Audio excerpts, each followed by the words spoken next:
People who follow the economy probably caught this headline. China's central bank has been steadily buying gold on the global market for a long stretch. Some overseas media are guessing this is preparation for a war over Taiwan.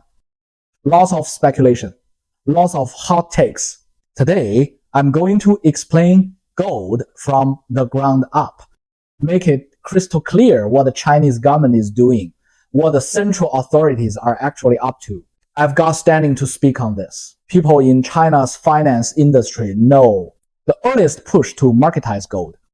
That was me, Lao Wang, with Yiho Gold and Gold. We were among the first wave. I even dug up a PPT from 2005. That deck went to the State Council. The strategy section from that Yiho Gold PPT was submitted at the national level. Let me tell you straight. What the CCP is doing today is exactly what that PPT laid out. To challenge and overturn the dollar's dominance. Using gold as the lever, that's the first half of it. The PPT is thick. It was meant for the State Council, after all. Back then, I was extremely patriotic, let's say. First, what gives gold its value? Everyone knows gold is valuable. But what does that really mean? I'll break it down to the studs today. Gold has 4 layers of attributes. On this planet, only one thing, gold, carries all 4 at once. Attribute 1, gold is the only naturally occurring substance in human history. That is truly everlasting. Open your periodic table. Open your books on chemical synthesis. Gold is the one substance that stays eternally itself, shining, a product of nature and within reach of your hands. Ever think about why we say metal in Chinese is literally gold thing? Why not silver thing, copper thing, or iron thing? Because on this planet, in this Eden of Earth, gold is the one metal you can often see in native form, with the naked eye, out in nature. Anyone who remembers middle school chemistry knows. Most metals exist as oxides or compounds. Copper, sulfate, ferric, chloride, iron oxide, and so on. Pure iron, toss a lump outside and you don't need a million years. Within a few hundred years, it's rusted to crumbs. Gold, forged in supernovae or in the cosmic furnace, fell to Earth as stardust, and it hasn't changed since. When we dig up gold ore that you can see with your eyes, you're looking at the metal itself. It doesn't oxidize. Oxygen, chlorine, sulfuric acid, sulfur. None of that touches it. So gold can sit in the earth, and when you dig it up, it still gleams. Think of those giant naturally formed nuggets or those flakes from the old Western gold rush. That's real. And if humans never mind it 5 billion years from now, when Earth blows, that gold would still be gold, still shining. Among the world's major settlement units, gold is the only one that can directly threaten the dollar. We've got a handful of international settlement currencies today, but only gold can truly charge straight at USD. Euro, yen, pound, none of them really unseat the dollar. Among the big 5, the dollar only takes gold seriously, because among trade and reserve units, only gold can overturn and replace the others, 0. 60. The rest are man-made money. Gold is made by God. Humans still can't make gold. People say Bitcoin is scarce and could replace the dollar. No. Once practical quantum computing arrives, Bitcoin's security deserves a big question mark. At the end of the day, it's code. Human algorithms on human machines. Gold's challenge to man-made money is unique and irreplaceable. Attribute 3. Built on those first 2, gold is the only commodity that already underpins hundreds of financial derivatives. Attribute 4. Gold is also a real high-demand commodity. Jewelry, medical uses, industrial inputs, communications, radar, integrated circuits. In many of these, gold is irreplaceable. So gold alone has all four. One, the God-made exclusive attribute, the supreme monetary attribute, the foundation for vast financial derivatives, the commodity attribute. Only gold checks all four boxes across long human history. Gold becoming money is natural. As Marx put it, money isn't naturally gold, but gold is naturally money. Whether he copied that line from someone, I don't know. But the point stands. Human societies have used all kinds of things as money. Furs, shells, you name it. But gold is like your destined one. Waiting around the bend in your life.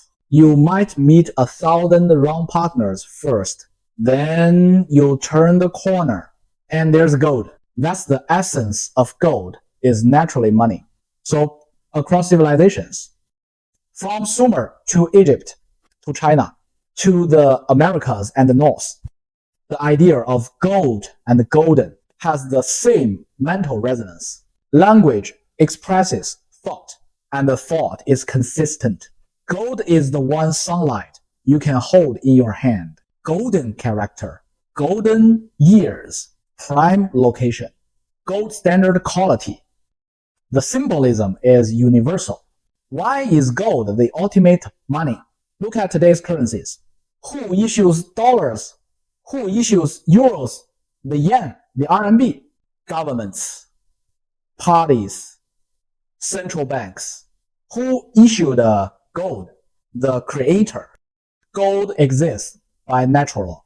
Among mainstream units, only gold cannot be replicated. And historically, gold has a humanity trait. It flows toward the most advanced, richest center of civilization. Water runs downhill. Gold flows uphill. At any point in time, just look for the place with the most gold. That's your richest, strongest power. From Sumer to Egypt, to Rome, to the Han, to Spain, to the Dutch, to Britain, to the United States.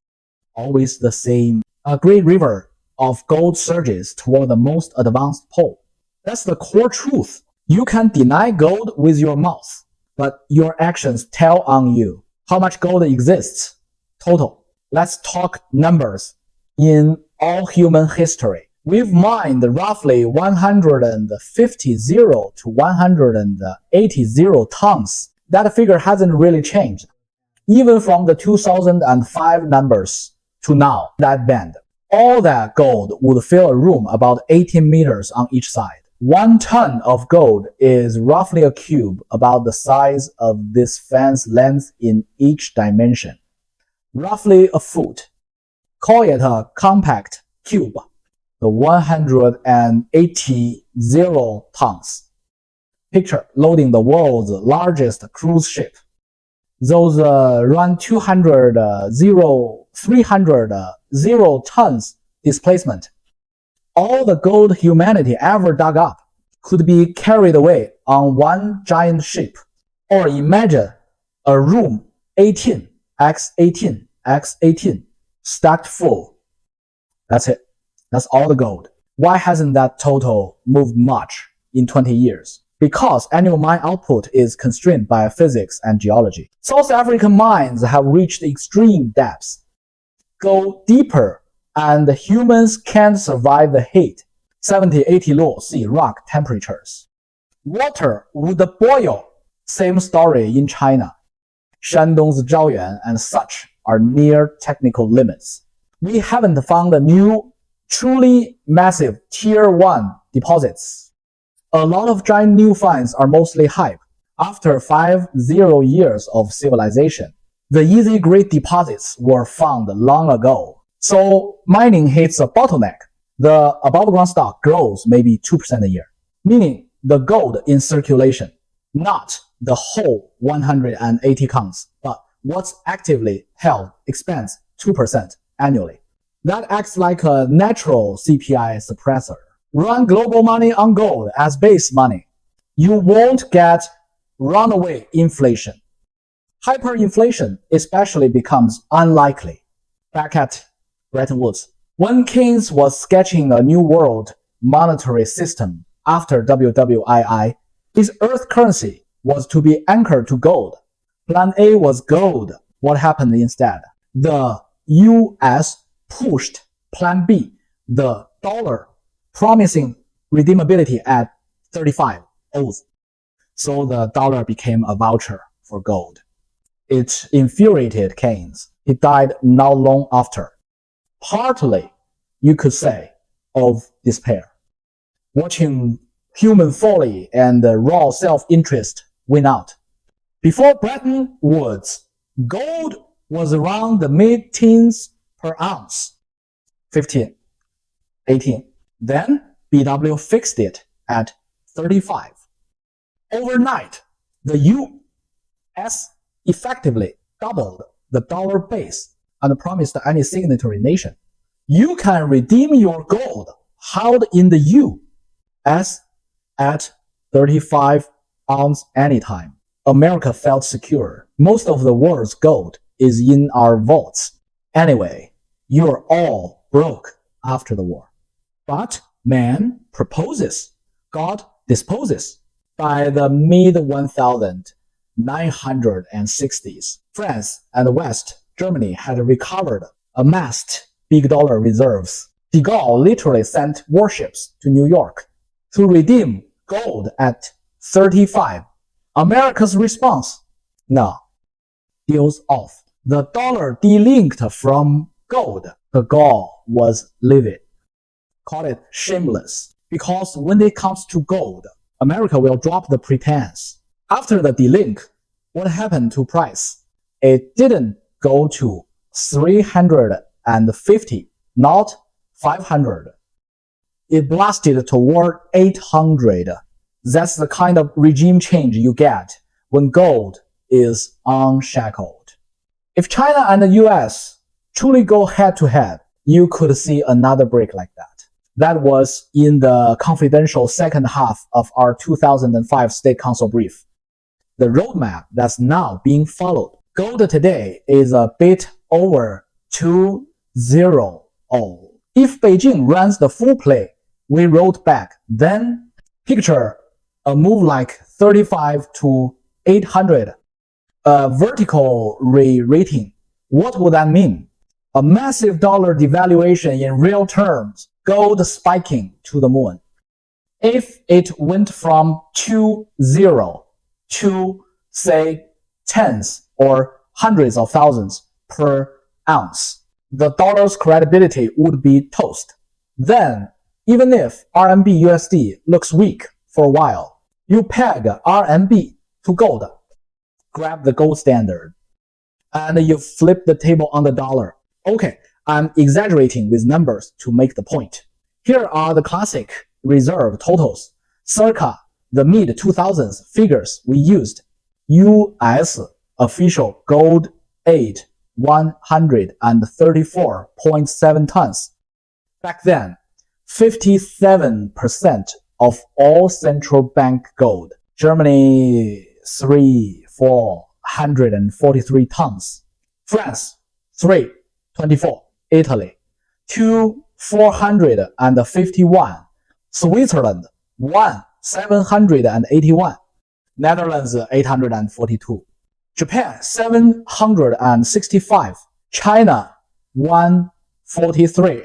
Spain 523. Portugal 517. Russia 387. India 357. Look at gold as percent of reserve. Even Taiwan's ratio was higher than China's. China and Japan were at the bottom because 2005-2008 was the G2 co-management era. China and Japan as America's two consorts, so to speak. Money parked in treasuries, not in gold. If you're the obedient spouse, your reserves are 99% US debt, 1% gold. But once you grow a spine, you dump treasuries, buy gold. That's a sign you're done playing the junior role. By our tally back then, total above ground gold around 150, 180 tons. Rough national holdings. Broadly speaking, the US across society maybe 30 tons with 8K official. India 20K tons, mostly private jewelry, household. China at the time only 6K tons, total my official. 5K private industrial. For China to hedge dollar reserve risk over the next 20 years, counting forward back then, we estimated a national total of 30 tons was needed to go toe-to-toe with the US national gold footprint, 30K across society, 8K official. That implied a gap whose then market value was about 1T 2005-8 pricing. More like 2T at today's prices. Not outrageous next to China's multi-trillion FX reserves. We argued then gold should be one of the 4 pillars in any portfolio. Liquid cash, financial assets, real assets, and gold. China didn't have that structure before. Now it's clearly moving that way. We also mapped telltale signals of a coming Super Bowl in gold if we squeeze the market. Physical coin bar shortages in the US and Europe with prepaid orders and long delivery delays. Gold decouples from commodities like oil, trading on its own finance-driven trajectory, breaking from the dollar's leash. The US issues massive new treasuries, the last mile before the monetary tide turns. Given dollar credibility wobbles, and China steadily adding gold while trimming US debt for a decade now. The setup is obvious. Gold is the best candidate to replace dollar settlement, especially for a future Asian unit backed by gold. One more point from our old brief. The real operators in global gold aren't just governments. They're the long-standing European, American bullion banking families and market makers, not always aligned with Washington. You can exploit the cracks between them. Our policy advice back then, and what you're seeing now, was don't loudly buy futures or spot in size from the front row. Don't shout. Move quietly. Use state-owned and private enterprises overseas. Learn from the old East India Company model. State, will, and the strategy in the background. Commercial actors in the foreground. Acquire mines, secure supply, build a domestic exchange infrastructure. Encourage private gold holding. Use market means to achieve strategic ends. A dozen plus years ago. That was my briefing, brothers. Do you really think in my current hawking old man goods phase, I could overnight write all this from scratch? Would I even want to? No. And don't kid yourselves. This isn't outdated. You think this stuff is behind the times? Come on. This is like the recipe for an atom bomb. It doesn't get outdated.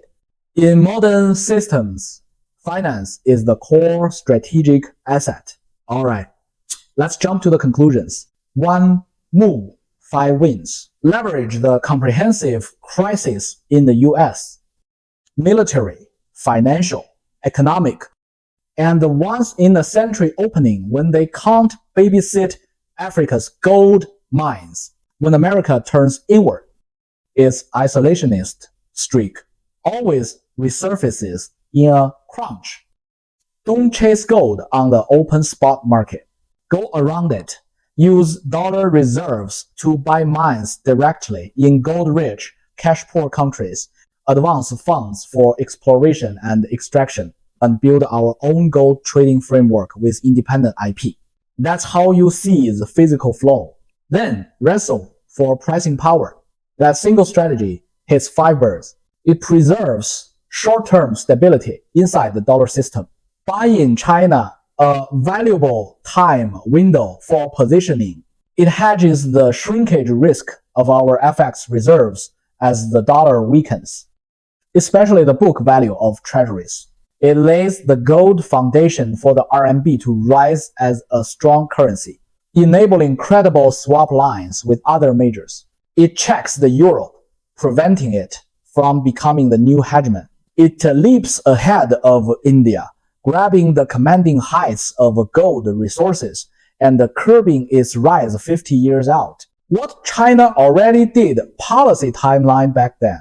June 2001, people moved gold from approval to registration, allowed individuals and firms to run retail gold chains and branches. Nov 28, 2001, Shanghai Gold Exchange opened.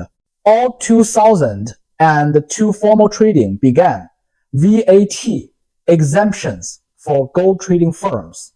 October 2004, People State Council scrapped the gold business license system and the registration regime.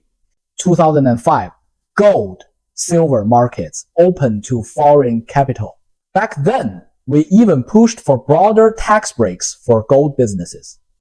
Get ministries aligned so we could, hold hands and play more smoothly in the market. Why? Gold must replace the dollar settlement system. We argued the world needs an alternative to dollar settlement. Gold is the best option. The Chinese government shouldn't go out and loudly buy big futures spot. It should buy mineral resources. It should and did build the domestic trading market and should encourage private participation. That last bit was our private agenda.